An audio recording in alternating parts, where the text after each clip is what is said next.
mom's sitting here in the front row. She can attest to the fact that I would not speak as a child. I made my little sister, who's 4 years younger than me, order food for me because I was afraid of people. I was the biggest introvert. I would never do something like this. Shadow work changed that. Shadow work changed everything about who I am. Because our personalities are not set in stone. Our personalities are formed by our experiences. So don't take it from me. Take it from all the women in this room who have done shadow work with me before, my shadow seekers. And know that anything is possible if you let yourself go there and dive into the shadow. So I'm going to open it up for questions if anybody is curious about shadow work.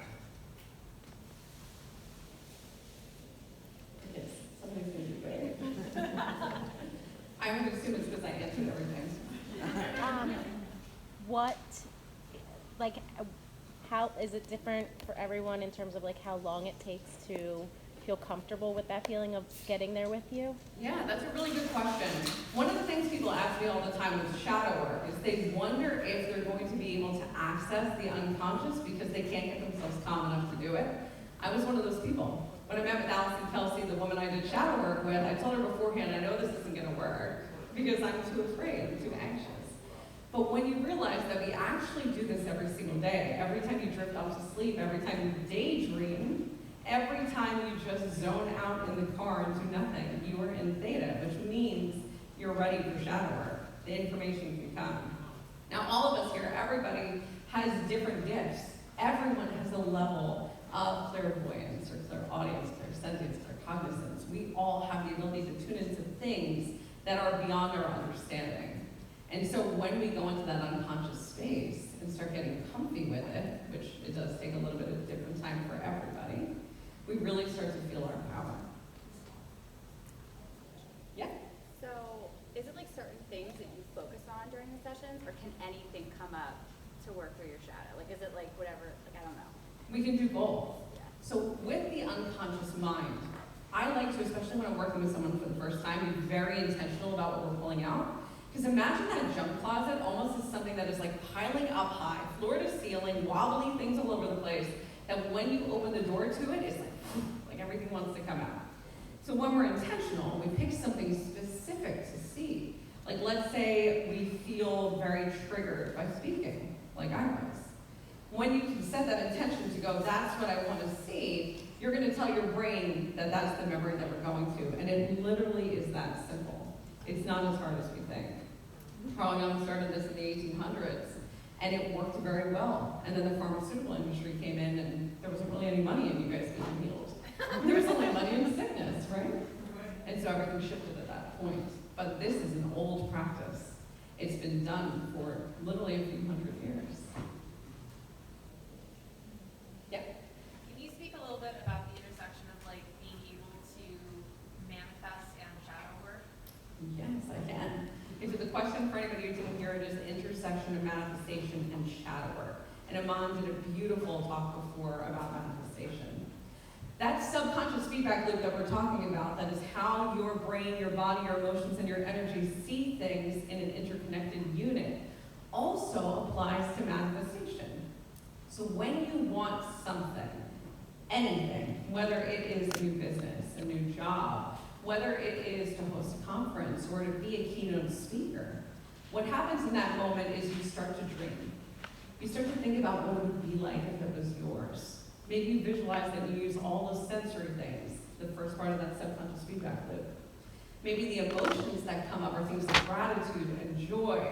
I love gratitude with manifesting because it's a present-centric emotion. It needs to have already happened for you to feel that gratitude. The physical feeling in your body will be calm, joy, ease. The heart rate will slow. You'll be in that rest and digest state. And then the thoughts that come up, this is where it gets tricky. If you haven't done shadow work, very often what happens is the thoughts go, no, we haven't done that before. We don't have a neural pathway for that. But we have a really solid neural pathway for you fucking up and falling on your face. That one's deep. So with manifestation, I've found over time that shadow work is the easiest way to manifest. Because once you can hack that loop, and you can interrupt that subconscious feedback loop really well, then in that moment when the thought comes up, you've already changed the root source of why that fear or that sadness or that need to stop yourself was there in the first place. It doesn't exist anymore. So the thought that finishes the loop will be, it's mine. Thank you. Oh, yeah. Hey, guys. Hey. I love you, Sarah. So my question is, also I feel bad whether your practitioners in the room because I did reach out for shadow work, but one of the things that I was most nervous about is I just don't have a home space to do shadow work in. So what would you say is the ideal kind of space? Like, is it not as Not that one. That's not the space. So that's a perfect example of what my apartment sounds like at all times. Perfect timing. Anyways, do I need to have it as pristine and quiet as I'm thinking, or can I, you know, is it kind of like that is teach in a way where it's like, oh, like let the distractions kind of pass me by, like, just so I know how Yeah. deep I need to go. Awesome question. So when I, Like I said, oh sorry. No, you're good. And your practitioners is here that I reached out to, the ones that I was ignoring you, and don't worry, it's the universe saying you're going to do shadow work for me. With shadow work and like setting the scene for it, it is really important to have a quiet space when you're starting. Over time, just like with meditation, the better you get at it, you don't really need it as much anymore because you become very good with practice at tuning everything around you out. But in the beginning, I always tell people to make yourself uninterruptible. If you have a scenario where, like me, you have 2 kids running around and there's always something going on and an employee needs me and all that stuff, that's not the time that I'm going to get shadow work done. The moment is going to be when I turn everything off. And when I tell my husband I'm going into that space, I'm going to lock the doors, I'm going to put some white noise on. I'm going to be by myself and no one can stop that. And it's hard for us as women to do. And it's also hard for us in 2022 with rent prices skyrocketed. Space is limited. So many people have a hard time finding physically where to do that. If that's the case for anyone, my recommendation is to be out in nature. We have so many beautiful parks here in Philadelphia. I think we have more parks per capita than any other city in the US. Go to a park, find a tree, bring a blanket, get cozy. You can even bring a pair of headphones, noise canceling, without anything playing on them, but just tune out. And it's Philly, so like make sure you're safe. But in that space, you can go there. It doesn't have to be in your apartment or in your house. You can always find a way to create that boundary. Thank you. So I love how you said that you accomplish many things that you like set your mind to, and you also make time for rest. I think that's a really hard thing for a lot of people, especially entrepreneurs. Yes. Do you have any like piece of advice on how you finally allowed yourself to rest and how you got there? Cancer was the wake-up call for me. When I was in that pre-cancer state, I was working until about 9:30 at night. My mother-in-law would be with my kids. She'd be feeding them dinner. Her and my husband would put them to bed. I'd be working, taking Uber back home, sleeping, waking up early with them, and back at it. I had no rest. And I got sick. So for me, it just came to this point of what's more important. And that's why I created Selfish. When I was going through my cancer journey, I didn't know who to turn to, and I never rested. I never learned how. I love my parents, they're both here, but they are workaholics. They don't stop. But that didn't work for me. It made me sick. So it really comes down to this idea that you can receive from rest. I took 2 weeks off after this. I have one interview that I have to do with Patty Jackson, which I'm freaking out about, but that'll be great, on Wednesday. And other than that, I will be watching The Handmaid's Tale in a Snuggie, and you will not see me. And I'm really excited about it. And during that time that I'm doing that, I'm going to launch my next program, which is already ready to go. My Create Your Light Academy, which is my signature shadow work program. It will launch because I already did it ahead of time. And I will be on my couch, and the money will come. Because when you create the systems that enable you to rest, then it's very easy to manifest from that place of serenity.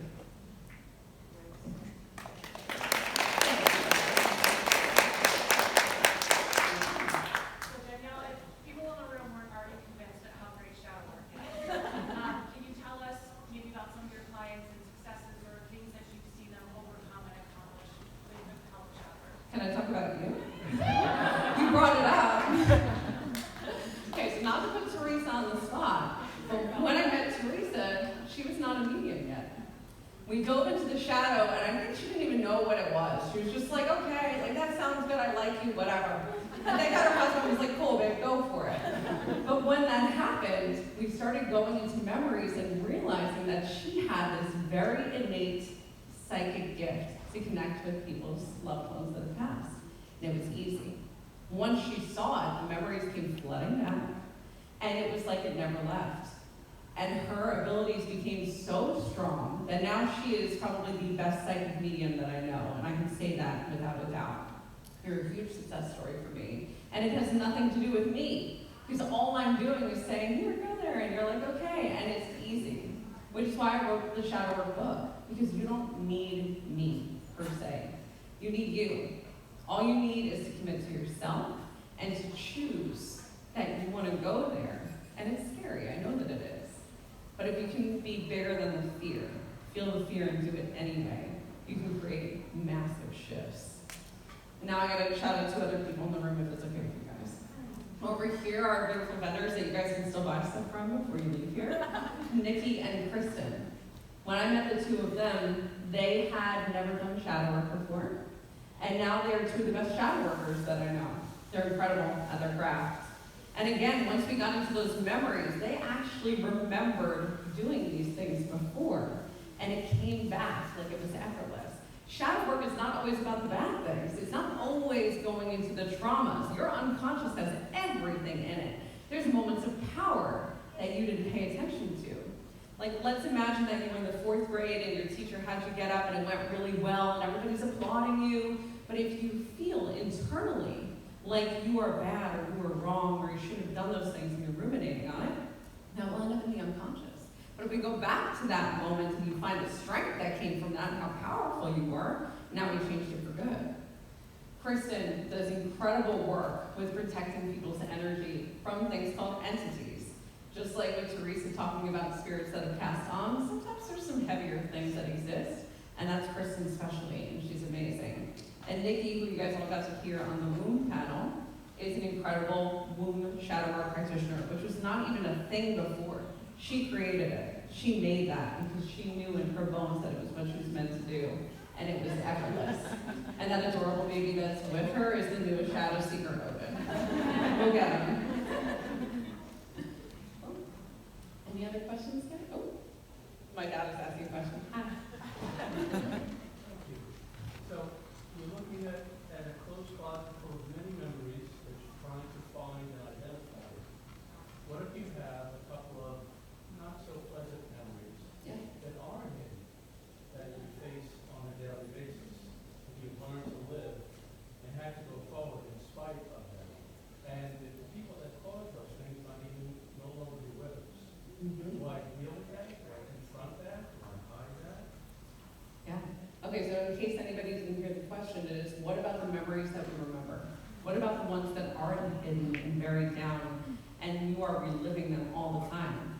Believe it or not, very often that happens because the unconscious mind is already full.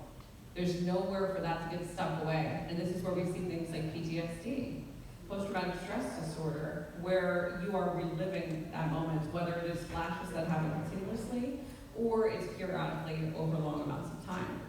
You can use shadow work for that too. And there are moments within that you're just gonna relive them again and change that subconscious feedback loop, but you're doing it from a place of awareness because it's still sitting with you. But not much else changes. You're still going into that meditative state, you're still getting to that theta brainwave state, and you're still working on remembering it, but what you want to do with that is you want to change something. It doesn't matter what it is, something about the subconscious feedback loop, for me, is the breath. When we can go into horrible moments. I've been sexually assaulted twice, I had cancer, this is something I had to do a lot for myself. When we go into those moments, and we change how we breathe when we remember them. We do those deep inhales through the nose and out through the mouth. We're stopping adrenaline and cortisol from being able to pump. And when we can stop the production of those 2 chemicals, then we can start to think about it from a different space. We're already breaking down that neural pathway. In a lot of ways, those memories are harder because they're vivid and they haunt you. But that doesn't mean that you shouldn't go after them. you should still attack those and make them go away because life would be better if you do. Here's another question over here. So I remember when I first heard the term shadow work, and then even going through your program and going into those meditations and just feeling like this is really broad, this is really vague. What the heck is even going to be in here? What am I looking for? But having a blindfold on me. So especially for people who have no experience in this, can you talk about what kinds of things, like specific examples or categories that you'll find? Absolutely. So the 4 things that I find that exist within the unconscious, and these are still broad, but there's like direct threads for each of them, is past lives, which is my favorite thing to do. And if you guys are freaked out by that, my book starts with a talk about my first past life regression. We have inner child healing work. So that's anything that you're holding onto from your childhood. And I think a lot of us, when we show up for therapy, that's really what we're thinking we're going to go into. But the problem with that is we don't remember most of our childhoods. So inner child healing is next. Third is womb trauma, which is Nikki's specialty. And when we get into the womb, especially as women, we have so much trauma that exists there. Look at the rates of PCOS, endometriosis, and infertility that we have. For me, cervical cancer. Womb traumas are not specific to us, though. Men carry those too, because we all have that sacral chakra. We all have that energy center. So anything that specifically hits at sexual identity or gender, or specifically the functions of that part of the body, will be there. And then lastly, and this one's kind of interesting, is ancestral healing. There's different ways to look at this, whether you're in the spiritual community or the scientific community. So for our purposes, I'll tell you guys that there's an actual field of study called epigenetics that's research-based. And with epigenetics, they're looking to see how your DNA is now versus the people who have come before you. And this happens with twin studies. So what we'll do is we'll take 2 sets of twins who have different experiences. Like let's say one of them had a concussion and the other one has never been concussed. What will start to happen is the twins will literally, identical twins, will start to look different. Our DNA is set in stone, but there's different genetic markers, sort of like a light switch. There's an on and there's an off. And depending on your life experience, it will get switched on or switched off. So let's say we have a very anxious mother who's pregnant, and she is maybe being abused by her husband physically. What happens is her anxiety is very high. Her womb is being flooded with adrenaline and cortisol, because that adrenaline and cortisol can't choose where it goes, it's just flooding the body. And in those moments when that happens, it actually switches the DNA on. And so now we have an anxious child who would not have been anxious otherwise. And it impacts everything. It will change their eye color, their height, their weight, their food preferences. Our ancestral traumas, which is the spiritual way of looking at it, are deep. When you think about it, you lived inside of your grandmother. You were inside your mother's womb. Her egg goes back even further than that. So anything that happened to your grandmother, your great-grandmother, it's getting passed down to you. And if you are the person who's going to break that generational curse, what that's going to look like is you're going to do shadow work or some other practice that feels good for you to switch that off. And when you do that, it doesn't get passed down again. Now, if you have kids like I do, it's okay if it happens afterwards. You're going to help them be the ones to break it. By changing what life looks like for them at home, you're going to change how you respond to things. So you do the shadow work. And you start being someone who's really calm and present and just there for them in a different way.